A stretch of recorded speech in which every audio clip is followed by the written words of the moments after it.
जय जगन्नाथ पिलामाने आज आमर आउ एक नूतन वीडियो को आपण मानक स्वागत। आज आम रीतिजुगर सर्वश्रेष्ठ उपेन्द्र भंजक उपर आलोचना करबा। तांका संबंधी किछिटा तथ्य जहाँकि परीक्षा पूर्व आसी सारी सहित परवर्ती समय परीक्षा आसबार संभावना रही से भली केतेक तथ्य आम नहीं आसचु। तो तांकर समग्र जो कृति रही से उपरे आम आज आलोचना करबा। तो प्रथमे तांकर जीवन विषय आम किछि जानिबा। धनंजय उपेन्द्र भंज होउछंती घुमसर राजवंश से जन्मग्रहण करथिले। घुमसर राजकवि धनंजय भंजंकर से थिले पौत्र और नीलकंठ भंजंकर पुत्र थिले। तो जेते बेले नीलकंठ भंज घुमसर राजसिंहासन विताड़ित होउछंती से जाई नयागढ़ राजा निकट में आश्रय नेउछंती। सेठारे शुणवाक मिले जे उपेन्द्र भंज बुगुड़ार सिद्ध गुंफारे किछि दिन साहित्य साधना करथिले। ता परवर्ती समय से विष्णु क्षेत्र ओडगाँर रघुनाथ पीठ में राम तारक मंत्र जप करी कवित्व लाभ करथिले। तांको कवित्व रे मुग्ध होई नयागढ़ राजा तांको वीरवर उपाधि देथिले। ता सहित तांको कन्या सहित तांकर विवाह करथिले। तांकर रहिबार व्यवस्था से मध्य करि देथिले से नयागढ़ मृत्युंजयपुर शासन रे। तो किछि दिन परे उपेन्द्र भंजंकर पितृवियोग घटुछि। ता सहित पत्नी को मध्य से हराउछंती। तापर से एही दुख रे म्रियमाण होई घुमसर को प्रत्यावर्तन करुछंती और परिवार वर्गों परामर्श क्रमे से बाणपुर राजा अच्युत हरिचंदन कन्या को पुनर्बार विवाह करछंती। परवर्ती समय देखा मिले द्वितीय पत्नी अकाल वियोग घटी। तेणु शेष समय जीवन शेष समय से पुरी रे अवस्थान करथिबा कथा अनुमान करा जाए। तो उपेन्द्र भंजंकर रचना गुड़ी को से तांकर चित्रकाव्य बंधोदय रचना गुड़िकर सूचना प्रदान करछंती। जो से लिखिछंती 26 कोटी ग्रंथ से रचना करछंती बोली कहिछंती। तो तांको ग्रंथ गुड़ी को 5 भाग विभक्त करा जाए, यथा पौराणिक, काल्पनिक, अलंकार शास्त्र भित्तिक, गीतिका, विविध रचना एभली भाव में 5 भाग विभक्त करा जाए। तो देखिबा आमे जगबंधु सिंह उपेन्द्र भंज को प्रथमे कवि सम्राट बोली आख्यात करथिले। उपेन्द्र भंज तांकर रचना गुड़िकरे उपमा और अर्थ गौरव प्रयोग करी प्रसिद्धि अर्जन करथिले। विजय चंद्र मजुमदार तांको शब्द जादूकर बोली कहिछंती। तो एभली भाव में यह थिला उपेन्द्र भंजक जीवन संपर्क रे किछिटा तथ्य। तापरे आमे देखिबा तांकर रचनावली। प्रथमे आमे देखिबा तांकर पौराणिक रचना गुड़िक कौन कौन रोची। पौराणिक रचना मध्य वैदेही विलास तांकर एक सर्वश्रेष्ठ पौराणिक काव्य जो जहाँ रामचरित को आधार करी रचित ब अक्षर नियम अनुसार रचित। तो मध्य जुगरे आमे देखिबा जो कवि माने सबू तांकर काव्य रचना करुथिले से माने गोटिए अक्षर को आद्य प्रांत रे एमिति रखिकी रचना करुथिले। तो से भली भाबरे से नियम अनुसार वैदेही विलास ब अक्षर नियम अनुसार रचित बा ब आद्य नियम रचित। यह होछि 52 छांद विशिष्ट। प्रथम छांदर प्रथम 2 पद रे रहुछि मंगलाचरण। एही काव्यटी धनंजय भंजक श्रीराम विलास काव्य द्वारा प्रभावित। तांकर जेजे धनंजय भंजक श्रीराम विलास द्वारा से प्रभावित होछंती। तापर से वैदेही विलास रचना करछंती। तो ई वैदेही विलासर काव्यर केतेक अंश जहाँकि परीक्षा रे आसी सारी परवर्ती समय आसबार संभावना रही से भली भाव में केतेक अंश एठारे आपण मानक पई रही स्क्रीन उपर देखि नेबे। तो परवर्ती समय आमे देखिबा अबना रस तरंग। अबना रस तरंग रे मध्य राम कथा रहुछि। एही काव्यटी रे समग्र काव्य रे कोठारे बनान युक्त होई नै। तेणु यह अबना रस तरंग बोली ता नाम रही। यह 12 छांद विशिष्ट। प्रथम छांद रे रामायण समग्र विषय वस्तु वर्णना करा जाउछि। एही काव्यटी व्याकरण नियम को लंघन करी रचित। तो यार गोटे पद आमे देखिबा के भली भाव में वर्णन युक्त ହୋଇନାହିଁ। ଏହି ପଦରେ ଆପଣମାନେ ଦେଖିପାରିବେ। ତ ପରବର୍ତ୍ତୀ ସମୟରେ ଆମେ ଦେଖିବା ତାଙ୍କର ପୌରାଣିକ କାବ୍ୟ ମଧ୍ୟରେ ରହୁଛି କଳା କୌତୁକ। କଳା କୌତୁକ ଆଦ୍ୟପ୍ରାନ୍ତ କ ନିୟମରେ ରଚିତ ପିଲାମାନେ 10 ଛାନ୍ଦ ବିଶିଷ୍ଟ। କୃଷ୍ଣଙ୍କର ବ୍ରଜଲୀଳା ଓ ଗୋପଲୀଳା ଏଥିରେ ବର୍ଣ୍ଣନା କରାଯାଇଛି। କୃଷ୍ଣ ଓ ଚନ୍ଦ୍ରାବଳୀଙ୍କ କେଳି କୌତୁକ ଉପରେ ଏହା ଆଧାରିତ। ତ ଯେତେବେଳେ ଦୀନକୃଷ୍ଣ ଦାସ ରସକଲ୍ଲୋଳ ରଚନା କରୁଛନ୍ତି ଆଉ ସେଇ କାବ୍ୟଟିକୁ ଉପେନ୍ଦ୍ର ଭଞ୍ଜ ପାଠ କରିଛନ୍ତି, ସେତିକିବେଳେ ସେ ତାଙ୍କୁ କହିଛନ୍ତି, ଦୀନକୃଷ୍ଣ ଦାସଙ୍କୁ ସେ କହିଛନ୍ତି ଯେ ଏହି କାବ୍ୟଟିକୁ ଯଦି ଆଦ୍ୟପ୍ରାନ୍ତ ନିୟମରେ କ ଆଦ୍ୟପ୍ରାନ୍ତ, ଆମର ରସକଲ୍ଲୋଳ ହେଉଛି କ ଆଦ୍ୟପ୍ରାନ୍ତ ନିୟମରେ ରଚିତ।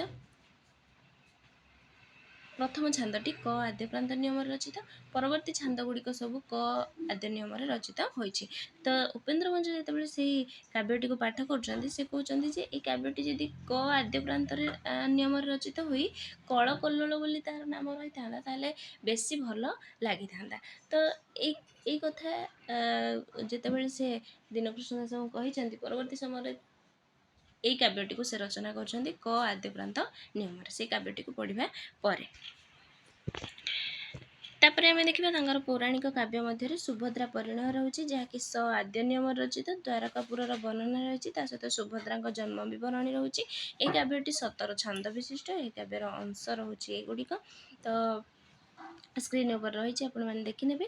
ପରବର୍ତ୍ତୀ ସମୟରେ ଆମେ ଦେଖିବା ତାଙ୍କର ଅନ୍ୟ କେତେକ ପୌରାଣିକ ରଚନା ହେଉଛି କୁଞ୍ଜ ବିହାର, ବ୍ରଜଲୀଳା, ରାମଲୀଳାମୃତ, ରାହାସଲୀଳା, ଏଭଳି ଭାବରେ ତାଙ୍କର ପୌରାଣିକ କାବ୍ୟ ଗୁଡ଼ିକ ରହୁଛି। ତାପରେ ଆମେ ଦେଖିବା କାଳ୍ପନିକ କାବ୍ୟ ବା ଆଖ୍ୟାୟିକ କାବ୍ୟ ଯାହାକୁ ଆମେ କହୁଛେ।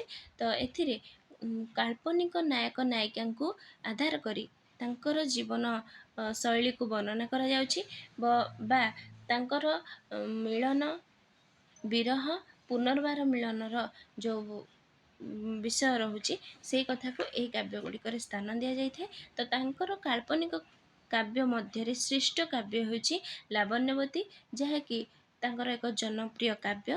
ଶ୍ରୀରାମଙ୍କ ବନ୍ଦନାରେ ଏହି କାବ୍ୟଟି ଆରମ୍ଭ ହେଉଛି। ଏହି କାବ୍ୟଟି 48 ଛାନ୍ଦ ବିଶିଷ୍ଟ ଓ ଏଥିରେ 2361 ପଦ ରହୁଛି। ପୂର୍ବଜନ୍ମର ଯେଉଁ ନାୟକ ନାୟିକା ରହୁଛନ୍ତି, ନାୟକ ହେଉଛି ପ୍ରଭାକର, ନାୟିକା ହେଉଛି ପାର୍ବତୀଙ୍କ ମାନସ କନ୍ୟା ବାଞ୍ଛାବତୀ। ତ କାଳ୍ପନିକ କାବ୍ୟର ବୈଶିଷ୍ଟ୍ୟ ହେଉଛି ପିଲାମାନେ, ଯଦି ଆମେ ଦେଖିବା ମୁଖ୍ୟ ବୈଶିଷ୍ଟ୍ୟ ତାର ହେଉଛି ସେମାନେ ରାଜବଂଶରେ ଜନ୍ମ ଗ୍ରହଣ କରୁଥିବେ ପରବର୍ତ୍ତୀ ସମୟରେ। ତା ସହିତ ସେମାନଙ୍କର ଗୋଟେ ପୂର୍ବଜନ୍ମର ବର୍ଣ୍ଣନା ରହିଥିବ। ପୂର୍ବଜନ୍ମରେ ସେମାନେ ଅଭିଶପ୍ତ ଗନ୍ଧର୍ବ ଗାନ୍ଧର୍ବୀ ହୋଇଥିବେ, ଅପ୍ସରା ଅପ୍ସରୀ ହୋଇଥିବେ। ତ ଏଇଭଳି ଭାବରେ ପୂର୍ବଜନ୍ମର ବର୍ଣ୍ଣନା ଥାଏ ଓ ପରଜନ୍ମର ବର୍ଣ୍ଣନା ରହିଥାଏ। ତ ଏହି ଲାବଣ୍ୟବତୀ କାବ୍ୟର କେତେକ ଅଂଶ ଏଠାରେ ରହିଛି। ତ ପରବର୍ତ୍ତୀ ପରଜନ୍ମରେ ଆମର ପ୍ରଭାକର ଓ ବାଞ୍ଛାବତୀ ଜନ୍ମ ହେଉଛନ୍ତି ଯେତେବେଳେ ପୃଥିବୀ ପୃଷ୍ଠରେ, ସେମାନେ କର୍ଣ୍ଣାଟ ନାୟକ ଜନ୍ମ ହେଉଛି କର୍ଣ୍ଣାଟ ରାଜକୁମାର ଚନ୍ଦ୍ରଭାନୁ ହୋଇ। ତାର ପିତା ହେଉଛନ୍ତି ଶଶି ଶେଖର, ରାଣୀ ହେଉଛନ୍ତି ଶଶିରେଖା। ତ ବାଞ୍ଛାବତୀ ସେଭଳି ଭାବରେ ଯେତେବେଳେ ପୃଥିବୀରେ ଜନ୍ମଗ୍ରହଣ କରୁଛି, ସେ ଜନ୍ମ ହେଉଛି ସିଂହଳ ରାଜକନ୍ୟା ଲାବଣ୍ୟବତୀ ଭାବରେ। ତାର ପିତା ହେଉଛନ୍ତି ରତ୍ନେଶ୍ୱର, ମାତା ହେଉଛନ୍ତି ବିଦୁଲତା। ତ ଏ ଥିଲା ତାଙ୍କର ପୂର୍ବଜନ୍ମର ନାମ, ଏ ହେଉଛି ତାଙ୍କର ପରଜନ୍ମର ନାମ। ତାପରେ ଆମେ ଦେଖିବା ପ୍ରେମ ସୁଧାନିଧି। ପ୍ରେମ ସୁଧାନିଧି ମଧ୍ୟ ଏକ କାଳ୍ପନିକ କାବ୍ୟ। ଏହାର ପ୍ରଥମ ଛାନ୍ଦରେ ବା ଏହି କାବ୍ୟଟି ଆରମ୍ଭ କରାଯାଇଛି ରାମଚନ୍ଦ୍ରଙ୍କ ସ୍ତୁତିରେ। ଏହି କାବ୍ୟର ସମଗ୍ର ପ୍ରଥମ ଛାନ୍ଦଟି ଆଦ୍ୟ ଯମକ ଅଳଙ୍କାରରେ ରଚିତ ହୋଇଛି। ଏହି କାବ୍ୟଟି 16 ଛାନ୍ଦ ବିଶିଷ୍ଟ। ଏଥିରେ ପୂର୍ବଜନ୍ମ ବୃତ୍ତାନ୍ତ ନାହିଁ। ଏହାର ଏକ ବୈଶିଷ୍ଟ୍ୟ ଯେ ପୂର୍ବଜନ୍ମ ବୃତ୍ତାନ୍ତ ଏଥିରେ ନାହିଁ। ଏହା ମଧ୍ୟ ପରୀକ୍ଷାରେ ପିଲାମାନେ ଆସିଥାଏ ଯେ ଉପେନ୍ଦ୍ର ଭଞ୍ଜଙ୍କର କେଉଁ କାଳ୍ପନିକ କାବ୍ୟରେ ପୂର୍ବଜନ୍ମର ବର୍ଣ୍ଣନା ନାହିଁ। ତ ଏହାର ନାୟକ ହେଉଛନ୍ତି କୋଶଳର ଯୁବରାଜ, ନାୟିକା ହେଉଛନ୍ତି କେରଳ ସମ୍ଭୂତା ପ୍ରେମ ସୁଧାନିଧି। ଏହି କାବ୍ୟର ଅଂଶ ଦୁଇଟି ଏଠାରେ ରହିଛି। ତ ଆଉ ଗୁଡ଼ିଏ ଅଂଶ ମଧ୍ୟ ଏହି ତାଙ୍କ ଉପେନ୍ଦ୍ର ଭଞ୍ଜଙ୍କ କାବ୍ୟର ଅଂଶ ଗୁଡ଼ିକ ଏଠାରେ ସ୍କ୍ରିନ୍ ଉପରେ ରହିଛି।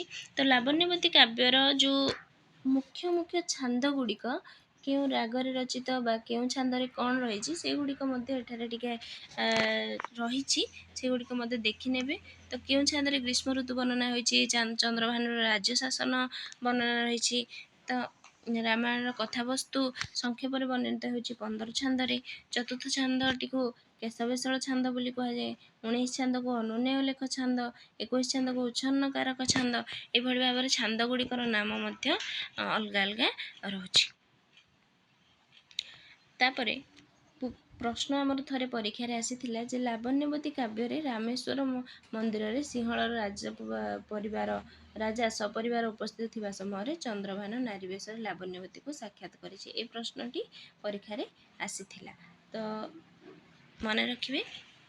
ତାପରେ ଆମର ଦେଖିବା ଆମେ ପରବର୍ତ୍ତୀ ସମୟରେ କ'ଣ ରହୁଛି, କୋଟି ବ୍ରହ୍ମାଣ୍ଡ ସୁନ୍ଦରୀ କାବ୍ୟଟି ରହୁଛି। ତ କୋଟି ବ୍ରହ୍ମାଣ୍ଡ ସୁନ୍ଦରୀ କାବ୍ୟର ପ୍ରଥମ ଛାନ୍ଦରେ ସେ ଆମର ଶ୍ରୀକ୍ଷେତ୍ରର ବର୍ଣ୍ଣନା କରିବା ସହିତ ଜଗନ୍ନାଥଙ୍କର ମହିମା ଗାନ ମଧ୍ୟ କରୁଛନ୍ତି। ଏଇଥିରୁ ଜଣାଯାଏ ଯେ କବି ଏଇ କାବ୍ୟଟିକୁ ତାଙ୍କର ଶେଷ ସମୟରେ ବା ପୁରୀ ଅବସ୍ଥାନ ସମୟରେ ରଚନା କରିଛନ୍ତି। ଏହି କାବ୍ୟଟି ହେଉଛି 35 ଛାନ୍ଦ ବିଶିଷ୍ଟ। 25 ଛାନ୍ଦରେ କୋଟି ବ୍ରହ୍ମାଣ୍ଡ ସୁନ୍ଦରୀ କାବ୍ୟର 25 ଛାନ୍ଦରେ 3ଟି ଋତୁର ବର୍ଣ୍ଣନା ଏକା ସାଙ୍ଗରେ ରହୁଛି। ଗୋଟିଏ ଗୋଟିଏ ଅକ୍ଷରକୁ କାଟିଦେଲେ ଅଲଗା ଅଲଗା ଛାନ୍ଦର ଅଲଗା ଅଲଗା ଋତୁର ବର୍ଣ୍ଣନା ଦେଖିବାକୁ ମିଳେ। ତ ଏଥିରେ ଯଥାକ୍ରମେ ବର୍ଷା, ଶୀତ ଓ ଗ୍ରୀଷ୍ମ ଋତୁର ବର୍ଣ୍ଣନା ଏହି 25 ଛାନ୍ଦରେ ରହିଛି। କୋଟି ବ୍ରହ୍ମାଣ୍ଡ ସୁନ୍ଦରୀ କାବ୍ୟର ନାୟକ ହେଉଛନ୍ତି ପାଟଳୀପୁତ୍ର ରାଜା ଦୀପ୍ତିସାରଙ୍କ ପୁତ୍ର ପୁଷ୍ପକେତୁ।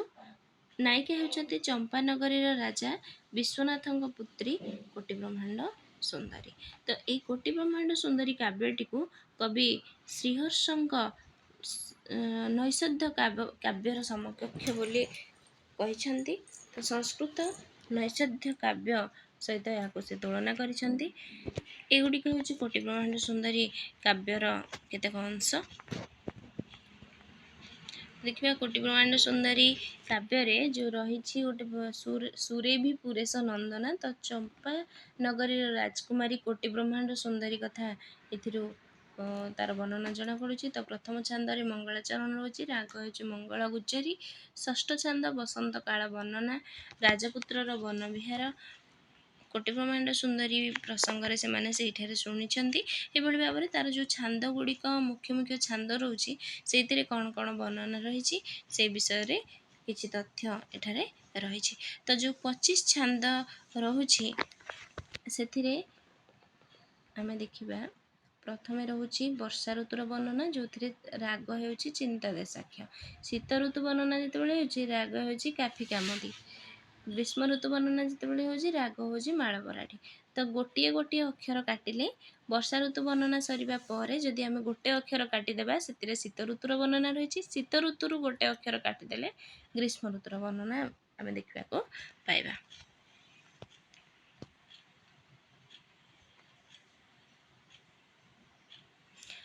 ତାଙ୍କର ଆଉ ଯେଉଁ ରହିଛି କାଳ୍ପନିକ କାବ୍ୟ ଗୁଡ଼ିକ ମଧ୍ୟରେ ଆମେ ଦେଖିବା କଳାବତୀ, କାମକଳା, ଚନ୍ଦ୍ରକଳା, ଚନ୍ଦ୍ରରେଖା, ଚିତ୍ରରେଖା, ତ୍ରୈଲୋକ୍ୟ ମୋହିନୀ, ପ୍ରେମଲତା, ଭାବବତୀ, ମନୋରମା, ମୁକ୍ତାବତୀ, ହେମମଞ୍ଜରୀ, ରସିକ ଆରାବଳୀ, ଶୋଭାବତୀ, ସୁବର୍ଣ୍ଣରେଖା। ଏଭଳି ଭାବରେ ତାଙ୍କର ଅନ୍ୟ କେତେକ କାଳ୍ପନିକ କାବ୍ୟ ରହୁଛି। ତାପରେ ଆମେ ଦେଖିବା ଅଳଙ୍କାର ଶାସ୍ତ୍ର ଭିତ୍ତିକ କାବ୍ୟ ତାଙ୍କର। ରସପଞ୍ଚକ ତାଙ୍କର ଏକ ଅଳଙ୍କାର ଶାସ୍ତ୍ର ଭିତ୍ତିକ କାବ୍ୟ। ରସମଞ୍ଜରୀ, ଚିତ୍ରକାବ୍ୟ ବନ୍ଧୋଦୟ, ଯେଉଁଥିରେ 84ଟି ବନ୍ଧ ରହିଛି, 26ଟି ଗ୍ରନ୍ଥର ତାଲିକା ଏହି ଚିତ୍ରକାବ୍ୟ ବନ୍ଧୋଦୟର ପ୍ରଥମ ଛାନ୍ଦରେ ରହିଛି। ତ ଉପେନ୍ଦ୍ର ଭଞ୍ଜଙ୍କର କେତୋଟି ପଦ ଯେଉଁ ପଦ୍ୟାଂଶ ତାଙ୍କ କାବ୍ୟମାନଙ୍କର ଉଦ୍ଧୃତି କରାଯାଇଛି, ତ ଏଗୁଡ଼ିକ ପରୀକ୍ଷାରେ ଆସିସାରିଛି। ତାପରେ ଦେଖିବା ଛାନ୍ଦଭୂଷଣ, ଯାହାକି 34 ଛାନ୍ଦ ବିଶିଷ୍ଟ, କ ଠାରୁ କ୍ଷ ନିୟମରେ ରଚିତ, ଅର୍ଥାତ୍ 34 ନିୟମରେ। ଏଥିରେ କୃଷ୍ଣଲୀଳା ବର୍ଣ୍ଣନା କରାଯାଇଛି। ନିଜ ବଂଶ ପରିଚୟ ମଧ୍ୟ ଏହି ଛାନ୍ଦଭୂଷଣରେ କବି ଦେଇଛନ୍ତି। କବି ତାଙ୍କର ବିଭିନ୍ନ ଗ୍ରନ୍ଥରେ ତାଙ୍କର ବଂଶ ପରିଚୟ ଦେଇଛନ୍ତି। ତ ଗୀତିକା ଗୁଡ଼ିକ ମଧ୍ୟରେ ଆମେ ଦେଖିବା ଯମକରାଜ ଚୌତିଶା, ଚୌପଦୀ ଚନ୍ଦ୍ର, ଚୌପଦୀ ଭୂଷଣ, 6 ପୋଇ, 12 ପୋଇ, 16 ପୋଇ ଏଭଳି ଭାବରେ ତାଙ୍କର ରହୁଛି। 16 ପୋଇରେ ତାଙ୍କର ରାମ କଥା ରହିଛି। ଦ୍ୱିତୀୟା ଯାମିନୀରେ ମୋ ପ୍ରାଣ ସହି, ନୀଳାଦ୍ରିଶ ଚୌତିଶା, ଚିଟାଉ ଚୌତିଶା, ତାଙ୍କର ଏଗୁଡ଼ିକ ହେଉଛି ସବୁ ଚୌତିଶା ବା ଗୀତିକା ଆମେ କହିପାରିବା। ଆଉ ବିବିଧ ରଚନା ମଧ୍ୟରେ ଆମେ ଦେଖିବା ସେ ଗୀତାଭିଧାନ ରଚନା କରିଥିଲେ, ଶବ୍ଦକୋଷ ଯାହାକି କାବ୍ୟ ଆକାରରେ ରଚନା କରାଯାଇଥିଲା। ପ୍ରଥମ ଅଭିଧାନ ବୋଲି ଆମେ ତାକୁ ଗ୍ରହଣ କରିଛନ୍ତି। ତ 36 ରାସ, ନାରଦ ପୁରାଣ, ପୁରୁଷୋତ୍ତମ ମାହାତ୍ମ୍ୟ, ବିଚିତ୍ର ତରଙ୍ଗିଣୀ, ଷଡ଼ଋତୁ ଏଗୁଡ଼ିକ ସବୁ ତାଙ୍କର ବିବିଧ ରଚନା ବା ଅନ୍ୟାନ୍ୟ ରଚନା ମଧ୍ୟରେ ରହିଛି। ତ ଉପେନ୍ଦ୍ର ଭଞ୍ଜଙ୍କର ବର୍ଣ୍ଣନା କରିବାକୁ ଯାଇ ଗୋପବନ୍ଧୁ କହିଛନ୍ତି ଯେ ଗାଏ ତୁମ୍ଭ ଗୀତ ସଭାରେ ପଣ୍ଡିତ, ପଥେ ପାନ୍ଥ ପୃଷ୍ଠମନା, ବିଲେ ବୋଲେ ଚଷା, ଅନ୍ତପୁରେ ଯୋଷା, ନୃତ୍ୟ ରଙ୍ଗେ ବୀରାଙ୍ଗନା। ତ ତାଙ୍କର ବର୍ଣ୍ଣନା କରିଛନ୍ତି ଗୋପବନ୍ଧୁ ଦାସ। ଏଇଭଳି ଭାବରେ ଆମେ ଦେଖିଲେ ଉପେନ୍ଦ୍ର ଭଞ୍ଜଙ୍କ ଉପରେ କିଛିଟା ତଥ୍ୟ। ତ ପିଲାମାନେ ଆପଣମାନଙ୍କ ମଧ୍ୟରୁ କେହି ଜଣେ କମେଣ୍ଟ କରିଥିଲେ ଯେ ରୀତିଯୁଗ ବିଷୟରେ ଭିଡ଼ିଓ ଆଣିବା ପାଇଁ। ତ ଏଇ ଭିଡ଼ିଓଟି ରୀତିଯୁଗ ବିଷୟରେ ଆମେ ନେଇ ଆସିଛୁ। ତ ପରବର୍ତ୍ତୀ ସମୟରେ କେଉଁ ଉପରେ ଭିଡ଼ିଓ ଆଣିଲେ ଆପଣମାନଙ୍କ ପାଇଁ ଉପାଦେୟ ହେବ ବା ପରୀକ୍ଷା ପାଇଁ ଦରକାର, ସେ କଥା ଆମେ ଆପଣମାନେ କମେଣ୍ଟ ମାଧ୍ୟମରେ ଜଣାଇଲେ ଆମେ ଆପଣମାନଙ୍କ ପାଇଁ ସେ ଉପରେ ଭିଡ଼ିଓ ନେଇ ଆସିବୁ। ତ ଯଦି ଭିଡ଼ିଓଟି ଭଲ ଲାଗିଥାଏ ତାହେଲେ ଚ୍ୟାନେଲକୁ ସବସ୍କ୍ରାଇବ୍ କରିଦିଅନ୍ତୁ, ସାଙ୍ଗସାଥିମାନଙ୍କ ସହିତ ସେୟାର କରିଦିଅନ୍ତୁ। ଧନ୍ୟବାଦ।